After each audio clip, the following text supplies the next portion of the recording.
Indonesia gelap atau Indonesia terang benderang? Ini tergantung cara pandangnya. Seperti biasa, video ini saya angkat dari artikel yang saya tulis sendiri berjudul sama. Pertanyaan awalnya, sebetulnya Indonesia sedang gelap gulita atau terang benderang? Ya, itu tergantung cara pandangnya. Bagi kaum minim literasi, tentu semuanya gelap gulita, walau berada di tengah siang hari bolong. Tapi yang sudah baca teliti instruksi Presiden nomor 1 tahun 2025 ini tentang efisiensi belanja dalam pelaksanaan APBN dan APBD tahun anggaran 2025, semuanya terang benderang. Inpres atau instruksi Presiden nomor 1 tahun 2025 ini cuma 6 halaman kok. Itu pun 2 halaman pertama dan terakhir cuma halaman judul dan terakhir halaman tanda tangan. Jadi cuma 4 halaman saja yang perlu diteliti dan didiskusikan.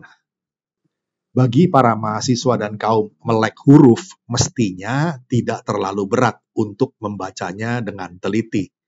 Lalu mendiskusikannya di ruang perpustakaan secara mendalam untuk menilik intensi serta implikasinya. Artinya, para mahasiswa bisa menjadikan Inpres yang cuma 6 halaman ini sebagai suatu wacana intelektual khas mahasiswa yang kritis dan cerdas. Bukan dengan aksi turun ke jalan, bakar ban, bikin kegaduhan. Apalagi kalau cuma diperalat atau ditunggangi pihak-pihak yang sedang bermasalah dengan pemerintah. Bukan asal demo sekedar untuk tampil gagah-gagahan. Mari belajarlah dari Suhokgi yang mau berdemo setelah lebih dulu mempelajari tema atau alasannya dalam satu lingkaran studi atau kelompok diskusinya.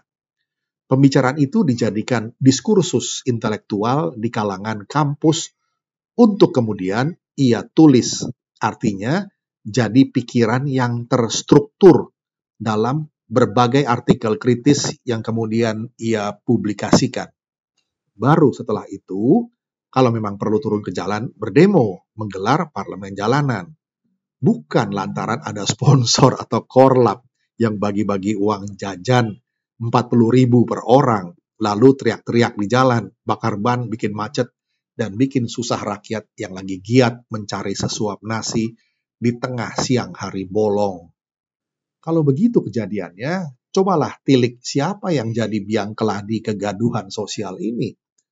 Jadilah kritis dengan bersikap adil sejak dalam pikiran. Jangan mau diperalat oleh mereka yang masih menyimpan dendam pasca kalah Pilpres. Soal pendidikan ini masih menjadi prioritas pemerintah. Dan catat ya, tidak ada loh pemotongan anggaran atau pemangkasan apapun. Uang kuliah tunggal atau UKT pun tidak ada kenaikan. UKT ini adalah dana kuliah yang harus dibayarkan mahasiswa per semester dengan besaran yang berbeda-beda berdasarkan kesanggupan ekonomi orang tua atau walinya. Lalu aspek kesehatan rakyat masih tetap menjadi agenda penting negara. Tambah lagi program cek kesehatan gratis dihadirkan, bisa dimanfaatkan oleh seluruh rakyat Indonesia. Sedangkan aspek anggaran yang dialihkan alokasinya dimaksudkan untuk menghindari kebocoran. Kan lebih baik dana itu dimanfaatkan untuk kemaslahatan rakyat.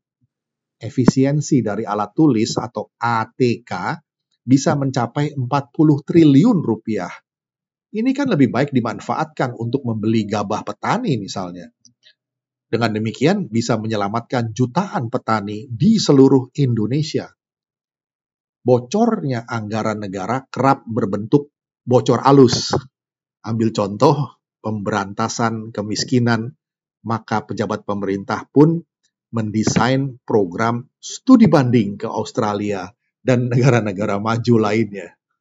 Setelah atau sebelum itu, dilakukanlah focus group discussion soal kemiskinan oleh kementerian atau lembaga ini dan itu di hotel bintang 4 atau 5. Kemudian dengan semangat 45 melahirkan laporan-laporan diskusi setiap semester yang akhirnya cuma ditumpuk di ruang-ruang arsip kementerian atau lembaga. Berkas-berkas itu tidak dibaca atau ditindaklanjuti, hanya sekedar jadi laporan bahwa rencana pengentasan kemiskinan sudah dilaksanakan di ruang pertemuan mewah hotel bintang 4 atau 5. Di penghujung tahun, tumpukan kertas itu pun dijual ke pasar loak untuk jadi pembungkus gorengan yang kemudian dikonsumsi rakyat miskin. Begitulah sirkulasi pengentasan kemiskinan. Sudah direncanakan dan didiskusikan terus dalam sirkuit wacana. Seperti roda hamster yang berputar-putar, tapi tidak kemana-mana. Di tengah residu pandemi global yang terjadi, perekonomian Indonesia alhamdulillah masih berada di atas rata-rata capaian ekonomi dunia. Semua negara sedang konsentrasi untuk agenda domestiknya masing-masing. Amerika Serikat di bawah kepemimpinan Donald Trump sekarang ini dengan agenda America First-nya boleh saja dibilang berbau chauvinistik oleh beberapa kalangan. Tapi ya itulah kenyataan yang sedang terjadi di muka kita. Kita pun di tengah peta geopolitik global yang terus bergerak dinamis, mesti bersikap Indonesia first. Mengapa tidak? Program domestikasi atau nasionalisasi Freeport yang sekarang mayoritas kepemilikannya ada di tangan Indonesia, lalu hilirisasi berbagai industri akan terus dilanjutkan. Presiden Prabowo Subianto sudah mengingatkan agar kita jangan lengah bahwa 40% jalur perdagangan dunia itu melewati wilayah Indonesia. Tugas kita untuk bisa mengapitalisasinya menjadi kesempatan, opportunity, dan kekuatan atau strength.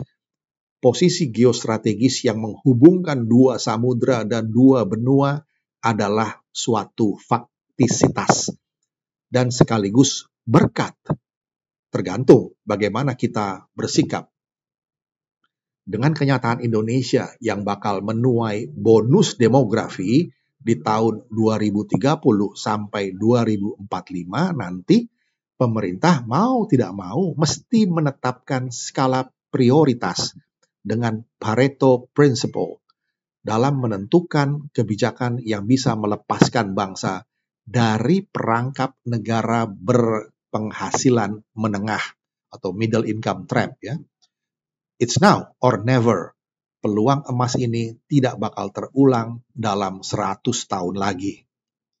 Sekedar mengingatkan, dulu di penghujung tahun 1993, Profesor Sumitro Joyo Hadikusumo, ini beliau adalah ayah dari Presiden Prabowo Subianto, pernah memberikan caveat atau peringatan dini bahwa anggaran negara bocor sekitar 30%. Ini bukan main-main.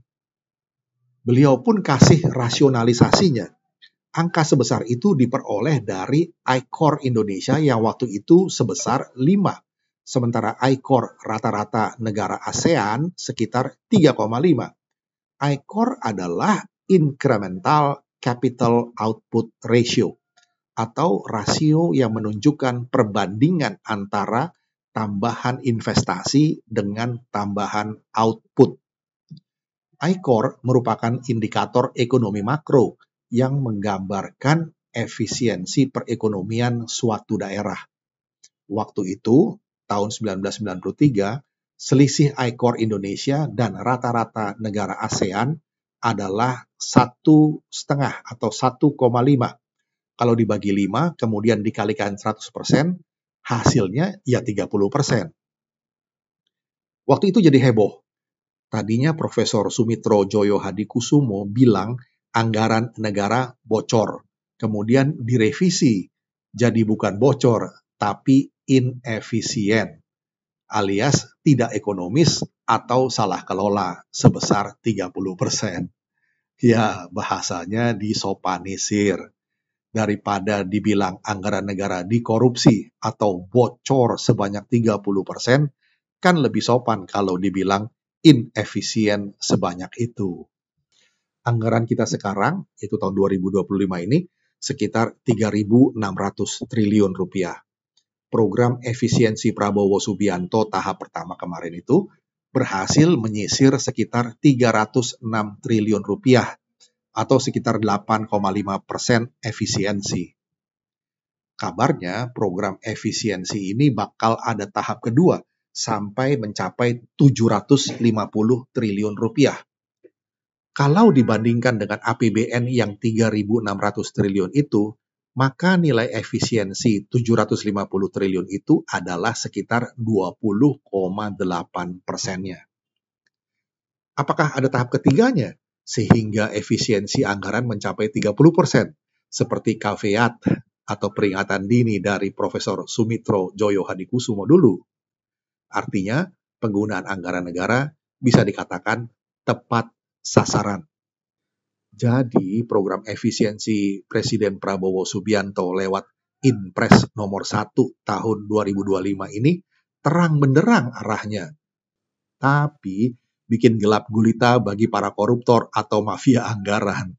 Ya pantas saja mereka ngamuk.